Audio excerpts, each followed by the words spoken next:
Greetings, warriors! Welcome to the wake, live from the recliner. Now,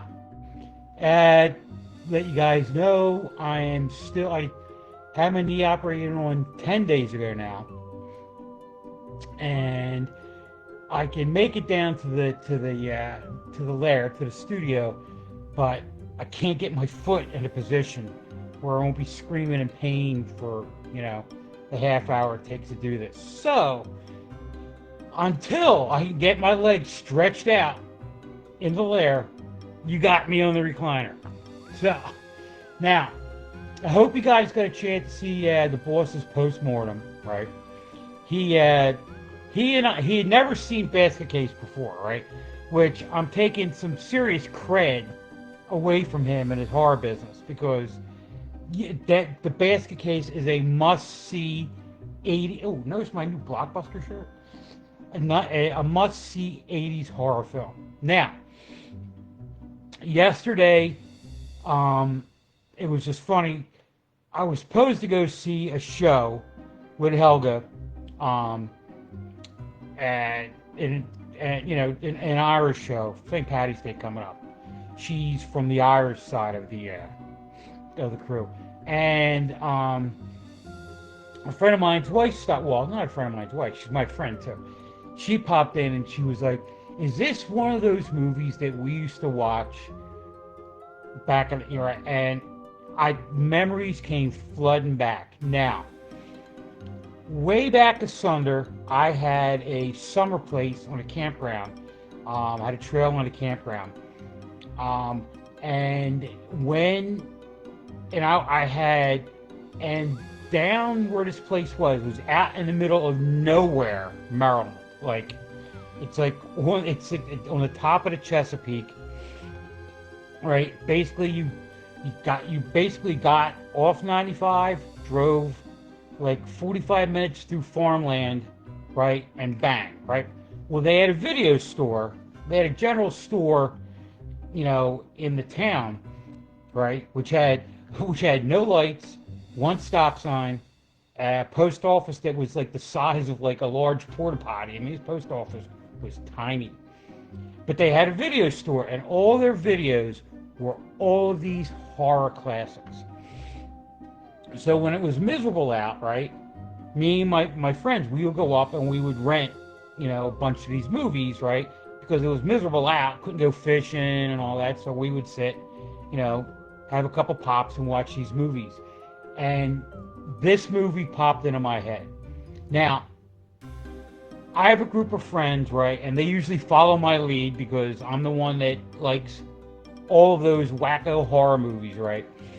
And I remember we rented, it was Basket Case 1 and 2 were only out at that time. 3 wasn't out yet. And we rented 1 and 2, and I think we rented one of the Critters, one of those movies, right?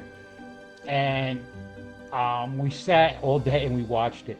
And I remember specifically my friend who was here, right?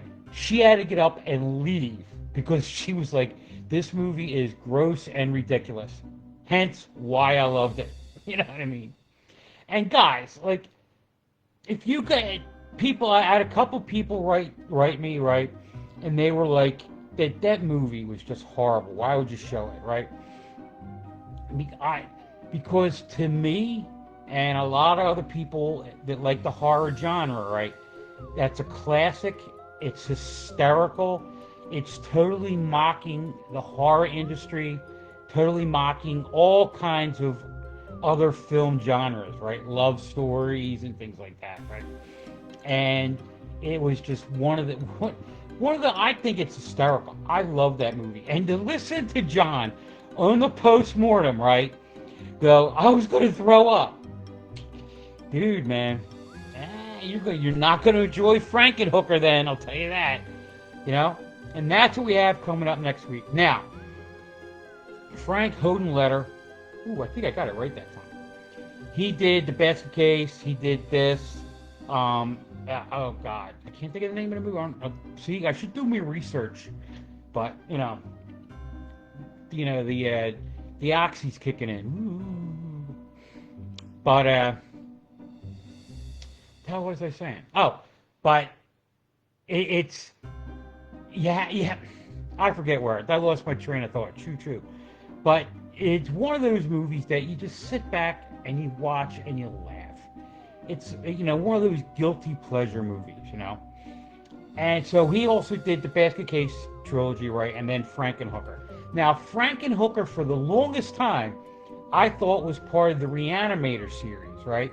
And what I was confusing was Bride of the Reanimator, which is part of the Reanimator series, right? And John, if you're out there, get that, right? Because that's a great follow-up to Reanimator, Yeah. So, just going on with Frankenhooker, there's a lot of sex in it, right?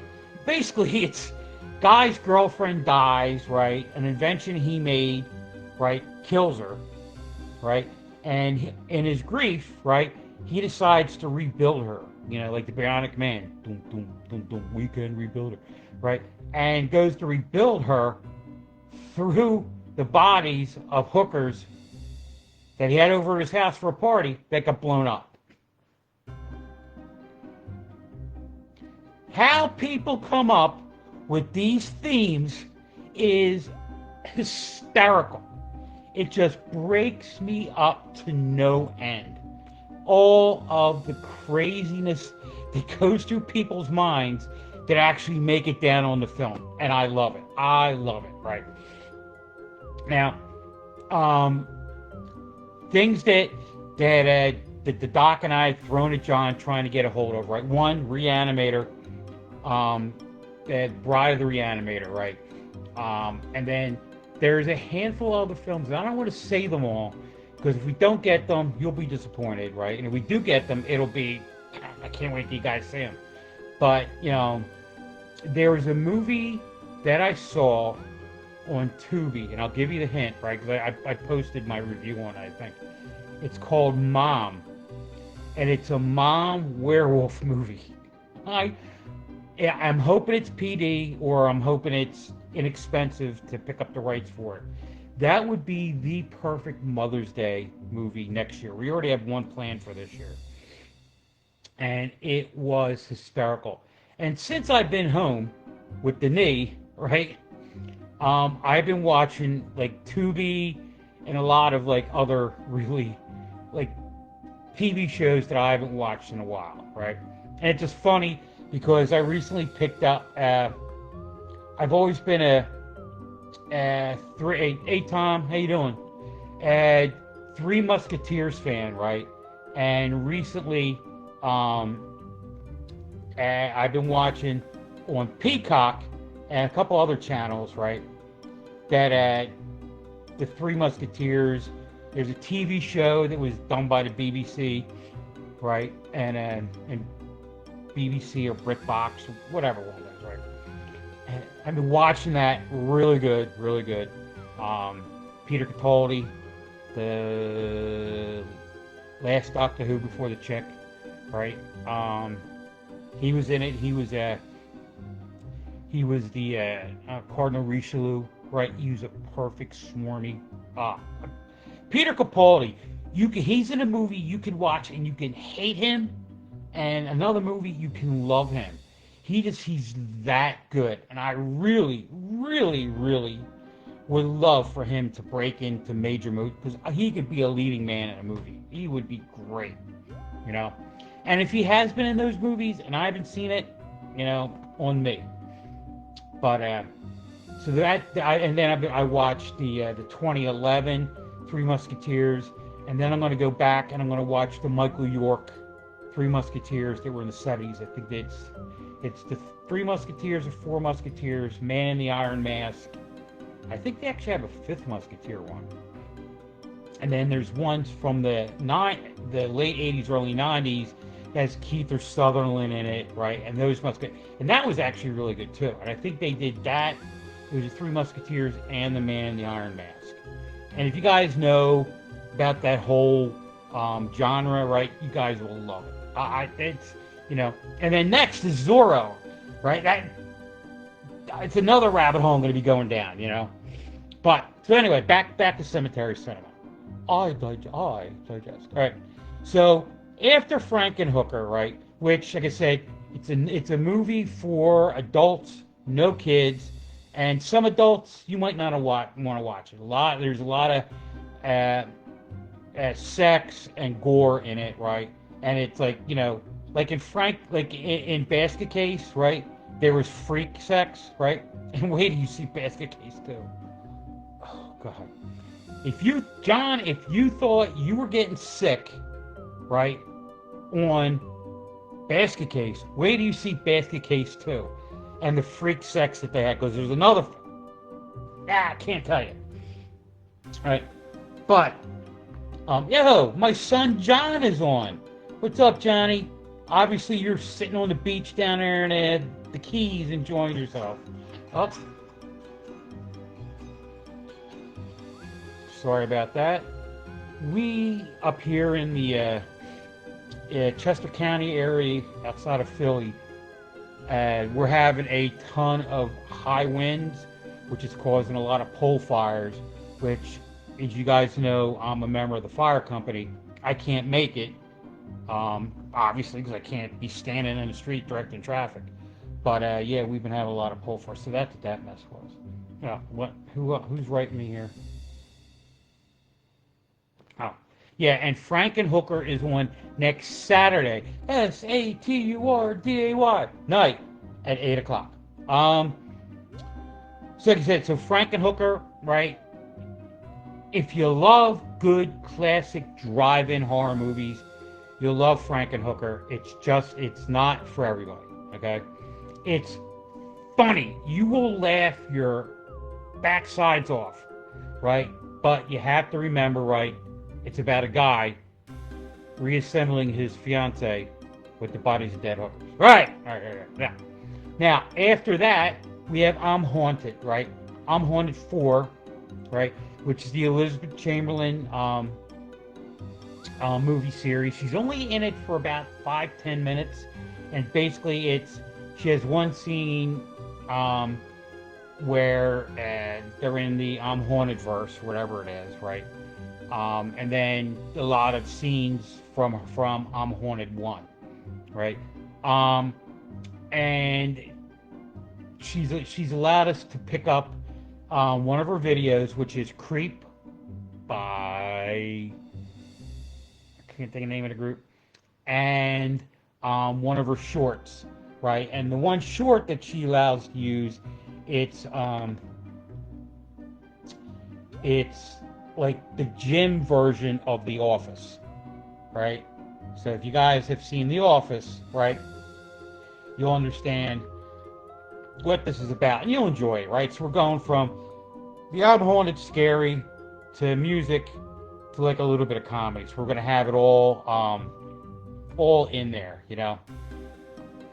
Now, as we go further on, right, John had brought it up that we have our 100th episode coming up, and that will be that's going to be, I think that's the Friday before Memorial Day weekend, the 22nd of May. And we're going to have Plan 9 from Outer Space, right? Now, Plan 9 from Outer Space was voted one of the worst movies ever made, right? And I don't think it's that bad. I think it's funny, and it's, when you watch it, you'll laugh more than like be mystified about like space part of it, you know. And when you look at the spaceships, you can tell they're on wires. You see them wobbling across the screen, right? And then, you know, it's got Torg Johnson, right, who was played by Georgie Animal Steel in the Ed Wood movie. And I wish the Ed Wood movie was up for public domain, but that it won't, because that came out in the 90s. But if you get a chance, watch the Ed Wood movie, because it explains what the hell was going on in that dude's mind, right? And Ed Wood as a director, right, was just like a weirdo, you know. And as a person, he was a weirdo. I mean, he was married, And then on his honeymoon, his wife came in and he was wearing her clothes. Now, he wasn't gay, right? That was the one thing he used to always say, I'm not gay. I just like wearing women's clothes, right? And then he came up with a movie which we will never have on Cemetery Cinema, right? It's got Bela Lugosi in it, right? And it's called Glenn or Glenda. Now, Glenn or Glenda is about a guy who's a transvestite, right? And it just talks all about, like, you know, what's going through his head, and, you know, it's weird, right? And Bela Lugosi's in it, and the fact that he's in the movie, right? I mean, there's scenes in the movie where he's like, what the hell am I doing, right? I need the check. I got to pay for the dogs, you know? And oh my God, it's horrible. I mean, that should be one of the worst movies ever made. Funny story, right? So the Mads, right? Trace and, oh my God, can't think of his name. But they were the mad scientists on Mystery Science Theater during the Joel era, right? Trace Ballou and TV's Frank. Well, they were going on tour showing movies, and they wouldn't tell you the name of the movie, right? So I took my son, Jimmy, right, who at the time was like 11, 12, right, to go see it, because at that time he was really into watching Mystery Science Theater with me, right, before he became a teenager. Then it all went to heck. But no, I'm kidding. And we went and saw it, right, and we get inside, and I find out it's Glenn or Glenda, and I'm like, oh my God. And I'm sitting there with my son, and I looked over him and said, Jimmy, I apologize for this. You might not understand it, and don't tell your mom. So we're and he is hysterical, because for him, it was the first time he saw something like adult controversial-ish, right? And you know, it was I was embarrassed, right? So then afterwards, right, Trace and Frank were up giving out autographs, right? So I get up there, right, and I have them autograph, you know, our tickets, right? And Frank looks me directly in the eye and goes, you know, you could have made a better decision about this, bringing your son. And I was like, you know, you could have told people what movie you were going to play before I walked in the door here tonight, you know? And they were like, yeah. But they should issue a warning, right? And it's not that it's not for kids in the fact that they're showing things. They didn't show anything, right? It's you're watching this guy struggle in the 50s about being a cross-dresser. And it's just, and then watching Bela Lugosi narrate it, he's looking at it going, God, please help me, you know? And I feel bad for him, because for somebody who did so much and was the grandfather of all the horror we have now, if it wasn't for Bela Lugosi, right? I mean, it wasn't Bela Lugosi, right? Boris Karloff, right? Lon Chaney Jr., Lon Chaney Sr. Those four are the Mount Rushmore of Universal horror classics. If it wasn't for those four, especially starting with Bela, right, we would not have any of what we have right now, right? And to think that he died poor because the studios basically they raped their actors. They took all their money, you know? I mean, even if you look up some of the stuff with the child stars, like the Little Rascals and all that, right? You know, the parents were using the kids as their bank account, right? And then the kids, and the kids really didn't get paid a whole lot. And then what happens, right? They get older, they're paying, like Jackie, oh my God. Oh, what's his name? The guy that played Uncle Fester, right? He was Jackie Cooper? I forget his name. But he was one of the Little Rascals. Had no money when he got older, right? And he actually was part of a group that sued, right, to get kids, child rights, to have their money put like in a trust, so the parents aren't stealing from them, you know? But all that being said, right, Plan 9 from Outer Space, classic. You guys will love it. We can't wait to air it. Before that we have a couple really hysterical ones. We have Blood Eaters or Toxic Zombies. It depends, right? It's about a horror zombies on a marijuana farm. And the doc and I have we did a tray of brownies beforehand, and it was hysterical. The doc's not used to it. I am, right? And it was just funny watching him take off. He became an astronaut for the first time. And then after that, we had the refrigerator, right? Story about a haunted refrigerator, porter to hell. We have Rituals, which was okay. I liked it a little bit. It's not as memorable from when we taped it a few weeks ago. After that, we have Bells, right? I'm doing that solo and Deep Space solo. And Bells actually has Richard Chamberlain in it, which, it's taken us up a level. You know what I'm saying? We have another person who's a knight on Cemetery Cinema. And then we have Basket Case 2, Evil Ed. Now, Evil Ed, oh my God, what a another funny horror classic. This year, John, you've outdone yourself getting really good, funny horror classics. And like I said, I'm enjoying every one of them, And then, that'll take us into our anniversary. And our anniversary is going to be where is it at? Beware, Way to the Eye, Sherlock Holmes, Tales of Dracula. Now, so we have our 100th episode, Memorial Day weekend. All right, that's Friday.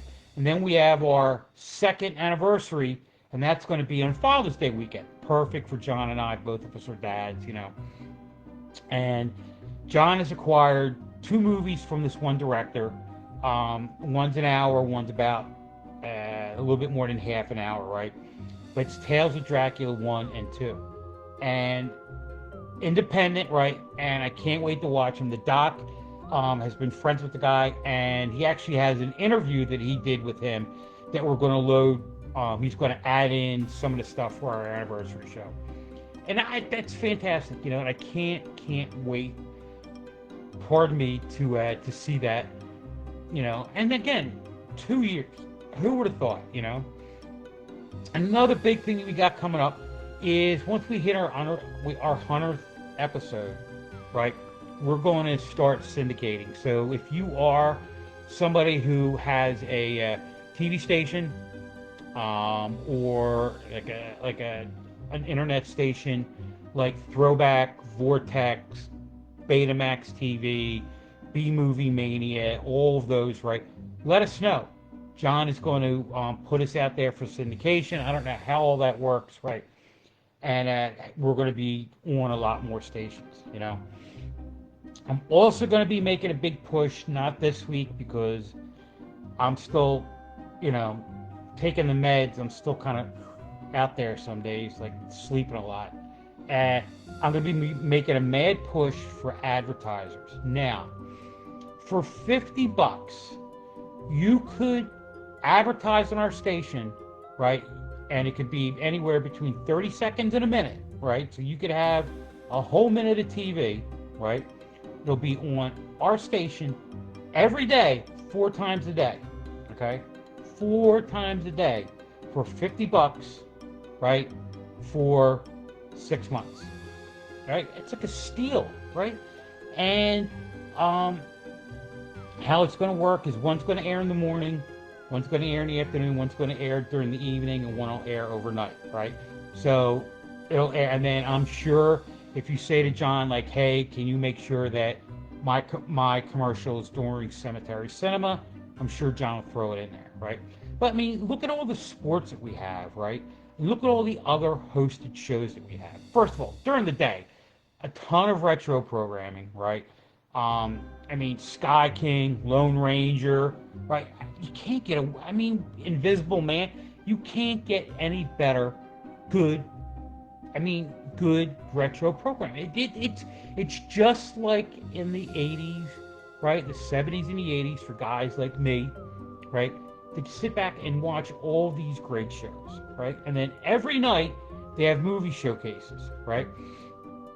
So, John has just picked up two more guys. One is Scream Queen Mulvania, I believe that's her name. And then the other one's the Tennessee Macabre guys, right?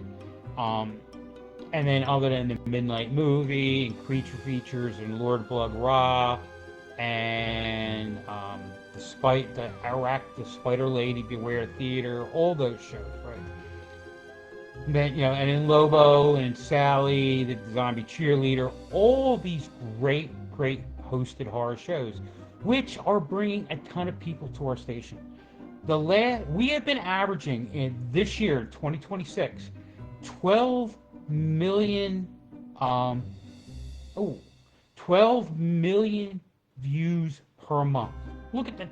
That's 12 million opportunities for your commercial to be seen on our station during the day when we have our regular retro programming, at night when we have our showcase programming and all the movie showcases, and during the overnight, right, when we still have movie showcases, but a lot of people especially me right now, I've been up at night watching TV overnight, and it's a lot of fun. So Tom, I will look up Night of Tubi. That'll definitely put me to sleep. Ooh.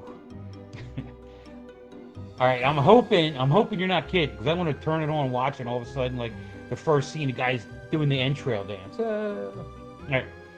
And I was reviewing the interview I did with Elizabeth Chamberlain about 2 weeks ago, and the one scene that she brought up from Grotesque was when she was doing the jump rope with the entrails, and it was. If you get a chance, look up my interview I did with her. I did an hour-long interview, which was fantastic. She is such a nice person. And I'm going to probably air maybe a clip or two. I don't know. John, the Doc's putting that one together. And so we don't have any rooms. We have our episode and then we have our song. So then never mind. But, hello, dear. Right. And that's Helga has just gotten back from the store to get my supplies. She's been the perfect wife, taking care of this poor old Viking. So yeah, highlights. 1, next week, Frankenhooker. Week after that, I'm Haunted 2, or I'm Haunted 4. Our anniversary's coming up, 100th episode's coming up with Plan 9 from Outer Space. Our second anniversary's coming up with Tales of Dracula, independent movie. Can't wait for that weekend. We got a ton of sports on the station, and we're putting out for advertising. So guys, that's it. Everything wrapped up in a nutshell. I've gabbed at you for half an hour, and I'm going to go get some of this gig with Helen got supplies. And she got me ice cream. So, the Mad Darbarian for Cemetery Cinema and the Mad Darbarian Post-Apocalyptic Theater. I'll be talking to you later. See yous and have a great week. And I'll have my preview for Frankenhooker tomorrow. All right? And remember, it's on Saturday night. Right? Everybody, come on, let's do it. SATURDAY night. I'm out. Mad Darbarian, OUT. And Tom, I'm gonna pop in that night of horror. If that puts me to sleep this afternoon, that'll be fine. If I can do it through the pain, even better. See you folks. Love you all. Talk to you later.